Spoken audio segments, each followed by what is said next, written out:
Charla histórica. Tu conexión con el pasado.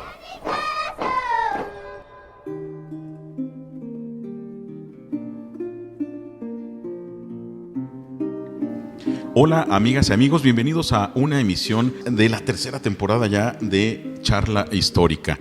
Le doy la más cordial bienvenida a Alejandra García, le saluda Luis Güense. Y bueno, también queremos mencionarles que este podcast no es solamente de Alejandra y un servidor, sino detrás de ello también tenemos otros compañeros del doctorado del Instituto de Investigaciones Históricas, Alfredo Carrera, Natalia Aguilar y Rebeca Ballín. Todos ellos en conjunto hacen posible que llegue a ustedes este pequeño compartir de el quehacer histórico. Y en esta ocasión tenemos a una súper invitada. Sí, muchas gracias por la bienvenida, Luis. Y sí, la verdad es que qué emoción que tenemos una súper invitada a las personas que nos gusta la historia. Y el día de hoy le damos la bienvenida a la doctora Malinali Hernández Rivera, quien nos va a platicar acerca de la historia del libro, de lo que ha venido aconteciendo desde los siglos XVII y XVIII y estas historias maravillosas que nos puede contar. ¿Cómo está, doctora? Bienvenida, doctora. Bienvenida. Muchas gracias, chicos. Gracias por la invitación a este podcast maravilloso, que es una oportunidad para conversar con todos aquellos que nos encanta el chisme, porque finalmente la historia es para los chismosos. Claro. Algunos más profesionales que otros, pero a todos nos encanta un poco inmiscuirnos en vidas ajenas, y eso es lo que hacemos los historiadores. Y además, dicho sea de paso, pongo en énfasis esta invitación que hicimos de lujo, que lo calificamos así, porque es, además de una gran historiadora, es una de las personalidades de aquí del instituto, y lo digo con toda propiedad, que admiramos mucho su labor, admiramos mucho su forma de abordar la historia y de compartirla. Entonces, para nosotros de veras es un privilegio tenerla aquí, doctora. No, pues muchas gracias, la verdad me sonrojan, pero bueno, siempre es un privilegio poder conversar de lo que a uno nos gusta, y como a mí me encanta la historia del libro, de la cultura escrita, los impresos, es una ocasión maravillosa para conversar con su auditorio sobre estas cuestiones que además siempre son interesantes cuando uno piensa en libros prohibidos, en Inquisición, en papeles, en navegación, en comercio, estas cosas que de pronto son maravillosas cuando uno lo ve desde el lado de la literatura, el cine, pero no te lo imaginas del lado de la historia, ¿no? Que siempre parece más aburridona, pero no es cierto. ¿Qué es lo que hay antes del guión de cine, sí, ¿no? Que es esto sí, de toda esta investigación. Y aquí en México, estos libros, además, el hablar de un libro, porque esto finalmente se plasma en un libro que hable de la historia del libro. Eso es fascinante, ¿no? Porque muchas veces el libro lo tomamos como un medio, un transporte para publicar otras cosas, pero es en sí objeto de estudio, es sujeto y objeto de estudio el mismo libro, ¿no? Platícanos cómo aborda esto, doctora, cómo toma al libro como un sujeto. Es una cosa muy curiosa, porque justo ahora que te escucho, pienso un poco en las discusiones teóricas que de repente tiene la gente muy ilustrada, muy sesudas, en donde empiezan a dilucidar, ¿no? Si el libro es objeto, es sujeto, es qué, ¿no? Y sin embargo, si nosotros lo pensamos, pues en realidad el libro es un objeto tan cotidiano y tan apropiado por todos, que tal vez por eso hemos perdido de vista el valor que tiene. Estudiar la historia del libro es estudiar un objeto suntuario, un objeto completamente de lujo, que durante mucho tiempo y todavía hoy es un objeto muy costoso, que no es de libre acceso, no tanto como nos gustaría. Estudiar también las formas en que la gente se interesa en estos vehículos de ideas y conocimiento, de manera tal que se producen fenómenos como por ejemplo la piratería, las obras contrahechas, como se les llamaba en el antiguo régimen, que son las copias piratas, como las que vemos ahora nosotros en el metro, que son todas estas copias de libros que siempre se han hecho porque la gente siempre ha estado ávida de saber qué es lo que piensa el otro.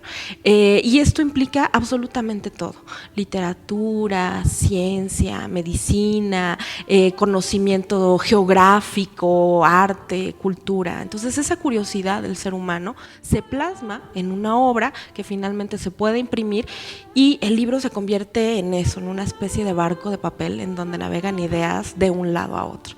Y justamente ese es como el objetivo de trabajar el libro como un dispositivo.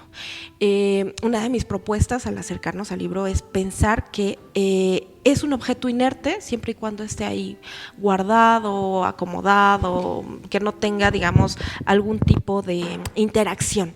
Si tiene una interacción con cualquier otra cosa o con cualquier persona, se convierte en algo completamente diferente. Y un libro tiene distintas aristas, ¿no? Y distintos valores. A lo mejor para mí es un libro carísimo, costosísimo, que sirve mucho para estudiar. A lo mejor para otra gente es un libro de color muy bonito que sirve para adornar su librero. A lo mejor para alguien más son 400 gramos que le hacen falta para completar el kilo de reciclaje. Para alguien más será un objeto de regalo que nunca va a tocar, pero que implica un valor emocional. Entonces, esta es como las distintas aristas del libro. Y hay muchas formas de acercarnos dependiendo de cuáles son los intereses que nosotros tengamos. Porque pensamos ahorita, voy a una librería y compro un libro. Claro. Sí, y ya. Pero vamos a remontarnos al siglo XVII, XVIII. ¿Cómo este objeto llegaba a la gente? ¿O de a qué manera tenían acceso? ¿O cómo era este libro que estamos pensando? Ahorita, pues le digo, vamos a Sanborns, vamos a la librería, lo agarramos y lo pagamos. O en internet, más fácil. O en internet lo bajamos en un PDF. Pero en ese momento, vamos así, la máquina del tiempo y nos sentamos. ¿Cómo podría yo o alguien tener acceso a ese libro? ¿Cómo era, doctora, un libro de esa? ¿O cómo eran los libros que usted investiga? Hay que pensar que el libro es un objeto tecnológico, es una tecnología que revoluciona todo. Para que pueda haber un libro, tiene que haber un proceso de imprenta. La imprenta permite que se produzcan, digamos, a gran escala. Durante el siglo XVII o XVIII, esta impresión a gran escala eran decenas de piezas, no eran tirajes de cientos o de miles como puede haber ahora. Entonces, conseguir un libro implicaba que hubiera toda una cadena mercantil y de gente especializada.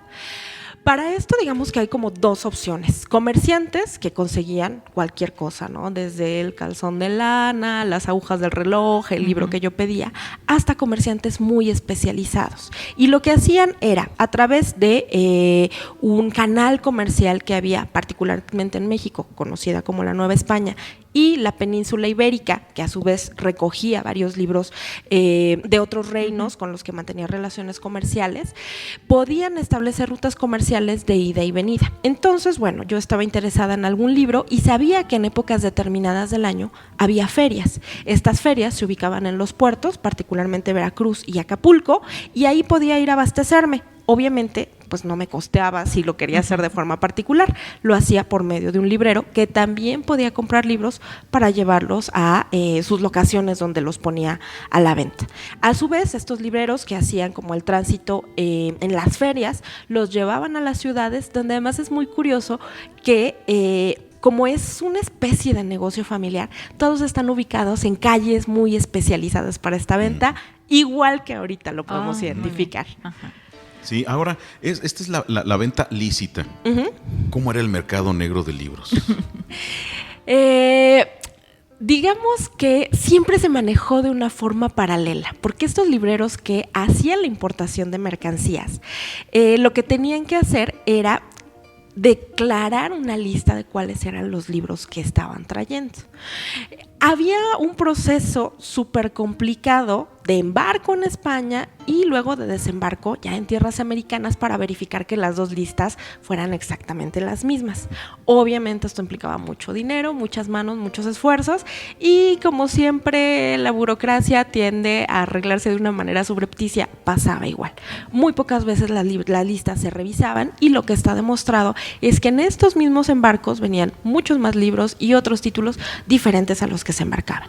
Otra forma de traer libros ilegales, es decir, que fueran conseguidos afuera de los límites de los imperios que eran amigos del Imperio Español, era traerlos dentro de los equipajes personales de los viajeros. Entonces yo podía traer entre mis cosas libros que no estuvieran enlistados, que estuvieran, digamos, como fuera de los parámetros de lo legal y meterlos.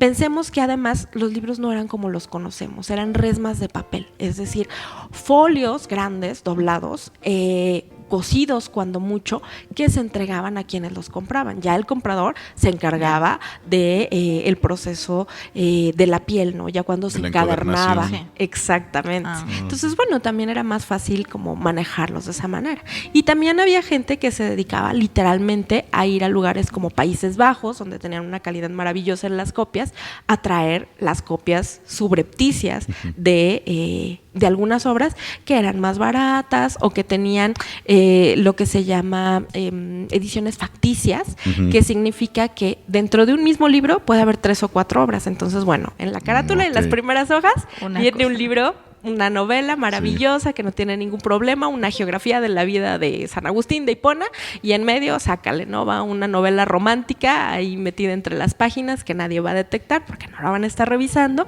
y así empieza a transitar, sobre todo la novela romántica, que da muchos problemas durante todo. Desde 1600 hasta 1800 estamos peleados con el romance. Ahora, en este tráfico de libros, ¿había una temática en especial que circulaba en este mercado negro? En realidad un poco de todo, dependiendo más bien de los orígenes, es el tipo de temática que podemos nosotros identificar. En países fuera del catolicismo, es decir, todos aquellos que no profesaban la religión católica, que podían ser protestantes, alguna clase sectaria misma del cristianismo, circulan muchos libros de cirugía. ¿Por qué? Por esta idea de que en el cristianismo tocar el cuerpo no es posible, las autopsias no son posibles, el experimento no es posible. Entonces, bueno. Era el templo del espíritu. Exacto. Entonces, bueno, si ni el médico lo podía tocar, tenía instrumentos específicos para no ensuciarse las manos con el tacto, pues bueno, los libros de cirugía y anatomía eran complicados, pero se obtenían de fuera, no eran libros españoles y se conseguían así subrepticiamente. Las novelas románticas, tanto eróticas, más bien digamos que son como picantonas, esas sí se producen mucho en España, y ya para el siglo XIX, 1800, empiezan a importar y a traducir muchas novelas inglesas y las traducen al español y llegan igual por la península. Hay también ediciones mexicanas de gente que viaja por Europa, ve que son buenas ediciones y viene y en algún momento hace copias de las obras completas o si no de algunos fragmentos. Entonces son como muchas maneras de burlar a la ley. Pues, y hay como muchas dentro de este chismecito que nos gusta, hay como muchas categorías como que nos da mucha curiosidad, doctora.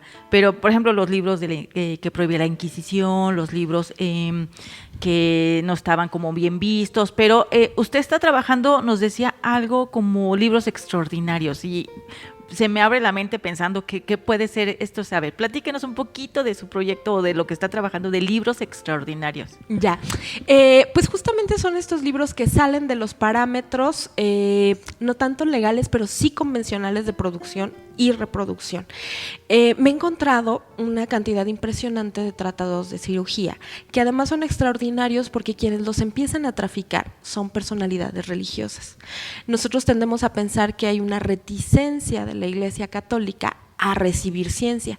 Sin embargo, si alguien tenía el dinero, los medios y las conexiones, pues era justamente la Iglesia. Entonces es muy interesante ver cómo algunos personajes de distintas órdenes religiosas son inmiscuidos en distintos espacios, en catedrales, en coros de monaguillos, etcétera. Como tienen la posibilidad de acudir frecuentemente a Europa, funcionan como agentes intermediarios para adquirir estos libros. Y son libros que están fuera del espectro de la monarquía, y además, como tienen ciertos privilegios al transportar sus propiedades en los cajones a ultramar, pues tampoco son revisados. Entonces, lo que yo trabajo un poco son una especie de diarios de viaje de estas personalidades. Entonces, bueno, imaginemos que Luis es un maravilloso sacerdote jesuita de Puebla que tiene que ir una vez al año a hacer su recorrido por Manresa. Entonces, pues Ale y yo, que somos dos personas cualquiera, que no tenemos mucho acceso a una comunidad letrada, pero estamos interesadas, pues le decimos, oiga padre, ¿y qué le parece si ahora que va me consigue un libro cualquiera, una novelita, la que sea más leída? Ahí entonces, la encuentra en el barrio de San Andrés. Exactamente. Entonces, ahí hay unas relaciones muy interesantes, porque vemos como el libro no se queda suspendido como en esta pequeña masa de gente dedicada nada más a las letras, a la filosofía, a la literatura, sino que empieza a correr gracias a estos agentes que hacen que los libros se conviertan en sujetos absolutamente extraordinarios. Así es como vemos pasar una cantidad enorme de libros de medicina, una cantidad también muy grande de textos que tienen grabados ya para el siglo XVIII-XIX, eróticos, que tienen una serie de imágenes que también provocan como mucho morbo, que son como muy problemáticas en ese momento. Extraordinarios también en el sentido en que muchos de estos libros son de historia y nos preguntaríamos por qué la historia es extraordinaria si en realidad es una materia muy aburrida. Bueno, porque también son libros que al ser de historia y geografía tienen una serie de información que el monarca, como el jefe de Estado, pretende que no se divulgue. Claro. Porque le puede dar información a los enemigos. Más. Sí, exactamente. Amigas y amigos, los invitamos a que se acerquen a este tipo de publicaciones como los que hace la doctora. Y ahorita nos va a hacer favor de decirnos dónde podemos localizar algo de lo que usted ha escrito, alguna página que nos recomiende, algún sitio. Pueden ubicar mi perfil perfectamente en academia.edu con mi nombre, Malinali Hernández Rivera. Ahí hay algo del material que he publicado, pero por supuesto los invitamos a estar pendientes de las actividades del Instituto de Investigaciones Históricas, en donde tenemos un seminario sobre cultura textual, que además es muy bonito porque tiene muchos invitados, entonces tenemos también visiones de distintos lados del mundo. ¿Y puede entrar cualquier persona, doctora? Por supuesto. Sí, nada más se pone en contacto en las redes y ya se... Exacto. Ok. Y estos seminarios también son transmitidos a través de la página oficial de Facebook del Instituto. Hacemos regularmente invitaciones a través de la página oficial del Instagram. Entonces síganos y vengan a escucharnos, plantéennos muchas preguntas, porque escuchar las preguntas y las inquietudes de los demás es lo que nos abre caminos a nuevas investigaciones. Claro. ¿Y cuándo inicia esto? Este seminario es permanente, nosotros sesionamos bimestralmente y bueno, la próxima actividad que tendremos es un espacio sobre la ciudad y los muertos, en donde hablaremos de cultura funeraria, cementerios, plañideras, fotografía post-mortem, así que si les interesa, serán todos bienvenidos, será el semestre de otoño con fecha a confirmar, pero síganos a través del instituto y están todos cordialmente invitados. Y esto sería en el 2024, pero Así pues es. se queda en las redes también. Si no tienen oportunidad de ir físicamente a esta actividad, ahí en las redes del instituto va a estar la grabación para que tengamos la oportunidad de escucharla, ¿no? Sí. La maravilla de las redes. Y por aquí debajo del audio, del video donde están escuchando por aquí este podcast, vamos a dejar la liga correspondiente. Amigas y amigos, esto fue todo por el día de hoy. Muchas gracias, doctora Malinali. Muchas gracias a ustedes por la invitación. Encantados en esta pequeña charla que se convierte en la primera de muchas. Encantada, muchas gracias. Estuvieron con ustedes Alejandra García. y Luis Güense. Gracias. Hasta la próxima.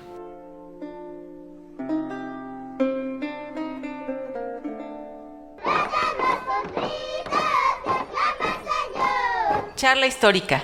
Tu conexión con el pasado. Este es un podcast de divulgación histórica creado por alumnos del doctorado en Historia e impulsado por el Instituto de Investigaciones Históricas de la Universidad Michoacana de San Nicolás de Hidalgo.